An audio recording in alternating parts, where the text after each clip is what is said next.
Lesson 2.6. Our objective is to solve literal equations. A literal equation is an equation that uses more than one letter as a variable.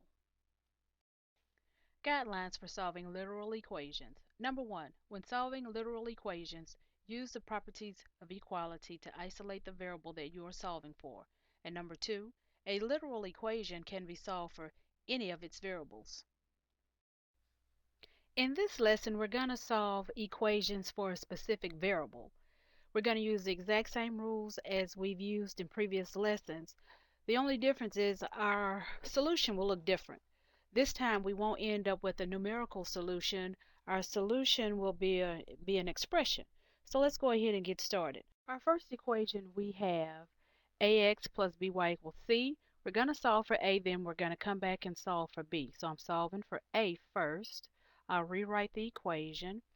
Ax plus by equals c. We're using the exact same rules as we've done in previous lessons. My goal is to isolate the variable a, so I'm going to put a red circle around it so I'll know which variable that I'm solving for. Now I have ax plus by equals c. I know I need to get rid of this plus by, so I'll do the opposite and I'll subtract by from both sides. That will leave me with ax, the by's cancel out, equals c minus by. Now I can't, on the right, I can't combine c and by because they're not like terms. So the only thing that I can do is just rewrite them as c minus by. Now my goal once again is to solve for a. I'm trying to isolate the variable a. So this is a times x, so I'll do the opposite and I'll divide both sides by x. So over on the left, the x's cancel out. That leaves me with a equals c minus by all over x. And that's my final answer. Okay, now I need to do the same thing, but in this case, I'm going to solve for the variable b. So I'm using the same equation, ax plus by equals c.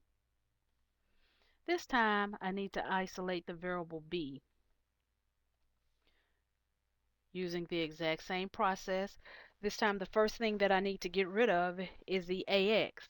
So I'll do the opposite. That's a positive ax, so I'll do the opposite and I'll subtract ax from both sides of the equal sign. That will leave me with by, ax cancel out, equals c minus ax. Now remember, our goal this time is to isolate the variable b. We're solving for b. So this is b times y.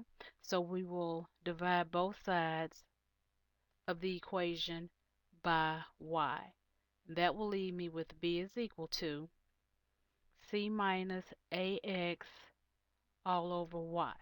And that's my final answer for that one. For my next equation, I have negative 4x plus 4y equals 8. Doing the exact same thing, this time I'm solving for the variable x. So I'll start off by rewriting the equation, negative 4x plus 4y equals 8. And remember that I'm solving for x, okay? So I'll do the exact same process. I know I need to get rid of the 4y first, so I'll subtract 4y from both sides of the equal sign. That leaves me with negative 4x.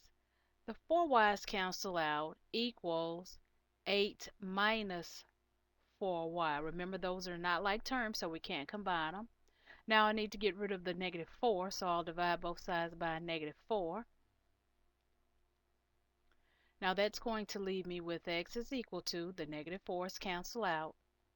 Now when I get here on the left, when I get here on the right, I have to remember that the denominator, negative 4, I have to apply that to both terms in my numerator, the 8 and that minus 4y, okay?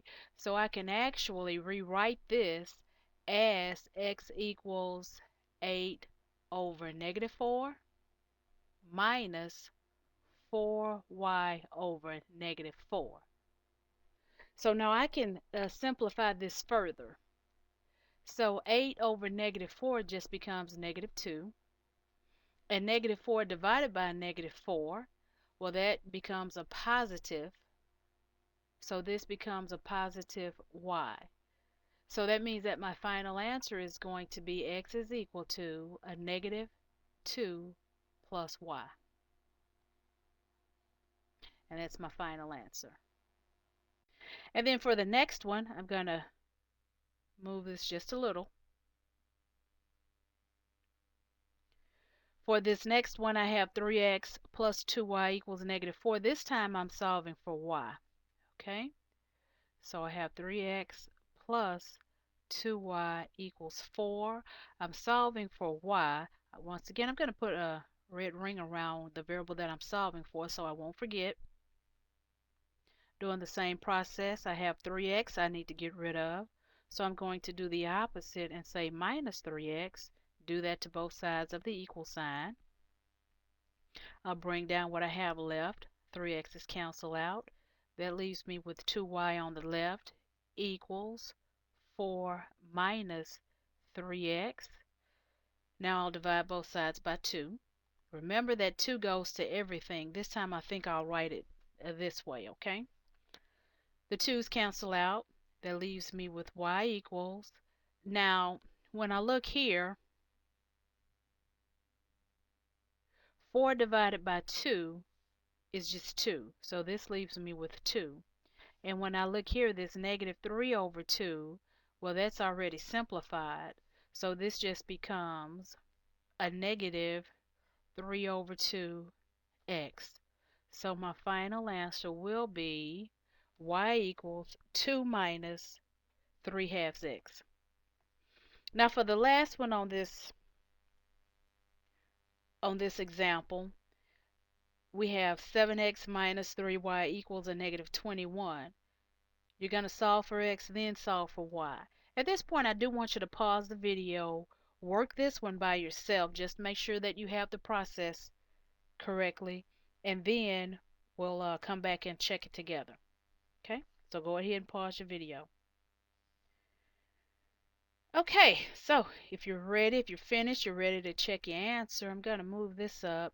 You should have solved for both variables. Let's solve for x first. Once again, the equation is 7x minus 3y equals a negative 21. We're solving for x. I'm going to put this red ring around. Once again, I'm identifying the variable that I'm going to solve for using the same process. I know I need to get rid of this minus 3y, so the opposite of minus 3y is to add 3y. So this leaves me with 7x, 3y's cancel out, equals negative 21 plus 3y. Once again, I'm solving for y. So I'll divide both sides by 7. Remember, I'm dividing everything by 7. So I think I'll write it separate. The 7's cancel out. That gives me x equals. Now, negative 21 divided by 7 is negative 3. And then I'll have plus 3 over 7. That's already simplified. That'll just leave me 3 over 7y. So my final answer here will be x is equal to negative 3 plus 3 over 7y. Okay? And then for the next one, you solve for y. Let's check your answer here. Your equation was 7x minus 3y equals negative 21. You're doing the exact same process, except this time you solve for the other variable. So what you should have done, you should have subtracted the 7x from both sides first. Okay. Your next step, the 7x's cancel out, bring down what you have left. So that'll give you a negative 3y equals. Once again, these are not like terms. Negative 21 minus 7x. Divide both sides by this negative 3. Remember, your goal is to isolate that variable y, so you have to get rid of the negative 3. Negative 3's cancel out. You're left with y equals, and if you can reduce, go ahead and do so. Negative 21 divided by negative 3 is a positive 7. And then I have a negative 7. Here you have negative 7 divided by negative 3. Remember, a negative divided by a negative is a positive. So this would be a positive 7 over 3x. So your final answer here is y equals 7 plus 7 over 3x. Now that's your final answer. On our next example, we're still solving literal equations. However, each one of these problems, we're specifically looking at formulas. My first one is the perimeter of a rectangle. Going to do the exact same thing, but first I'm going to rewrite the equation. P is equal to 2w plus 2l. And I'm solving for L. So the first thing that I have to do on the right, I need to get rid of this 2w. So I'm going to subtract 2w from both sides of my equal sign. I'll bring down what I have left. Now 2w, this negative 2w and p, those are not like terms, so I can't combine them. So I'll just rewrite them. Bring down my equal sign. 2w minus 2w is 0, it cancels out. And bring down 2l. Now I'm solving for L. Solving for L. So this is 2 times L. So that means I need to divide both sides by 2. I'll divide everything by 2. Now over here on the left, negative 2w divided by 2. The 2's cancel out. And I'm left with negative w. And then I'll bring down the plus p over 2. Bring down the equal sign, and over here on the right, the 2's cancel out again, so I'm left with L. So that means that my final answer is L is equal to negative W plus P over 2. On my next one, I'm going to move this down, move it up actually, move it up a smidge so I can see the next two problems. The next one is the formula for area of a trapezoid. I have A is equal to 1/2 H times B1 plus B2. Okay? And I'm solving for B1. So now the first thing that I need to get rid of, I have 1/2 times H. I'll get rid of the fraction 1/2 first. And by now, I think we know how to get rid of that. You multiply both sides by the reciprocal. Bring down what's left. 2 over 1 is just 2. So 2 times A gives me 2A. Bring down my equal sign. 1/2 and 2 cancel out. Bring down H times B1 plus B2. Now this is H times B1 plus B2, so that's multiplication, so I'm going to do the opposite. I'm going to divide everything by H. So on the left, I'm left with 2A over H. Bring down my equal sign. H's cancel out. And at this point, I can drop my parentheses. So I'm left with B1 plus B2. Now, don't forget we're solving for B1. So this is addition now, so I want to do the opposite, and I want to subtract B2 from both sides. Once again, they are not like terms, so I can't combine anything. So that just gives me negative B2 plus 2a over h is equal to b1. Let me write my final answer over here so it'll look a little bit better. Final answer is b1 is equal to negative b2 plus 2a over h.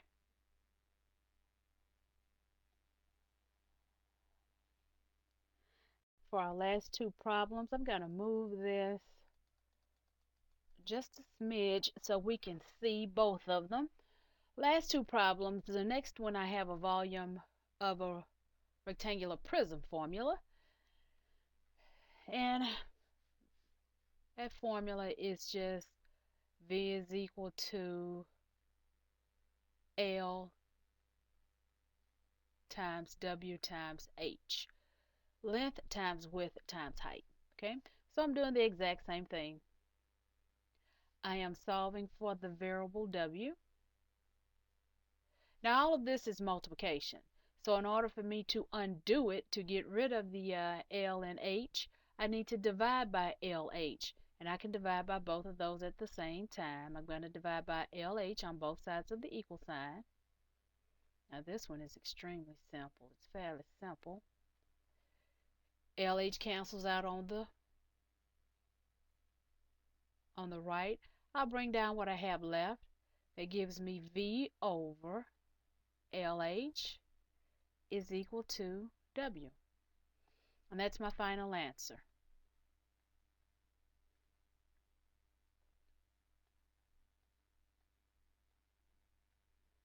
And then this last one for this example is just an interest formula. Let me move this just a little more. Bring it up just a little more. I have I is equal to P times R times T. Interest is equal to the principal times the rate times the time. And I'm solving for R on this one. Okay? So just as before, I want to rewrite it. I equals P times R times T, and I'm solving for R. So just as in my previous one, that's all multiplication. So the opposite of multiplying is to divide. So I'll divide by PT on both sides. Let me fix that up a little so it'll look a little neater.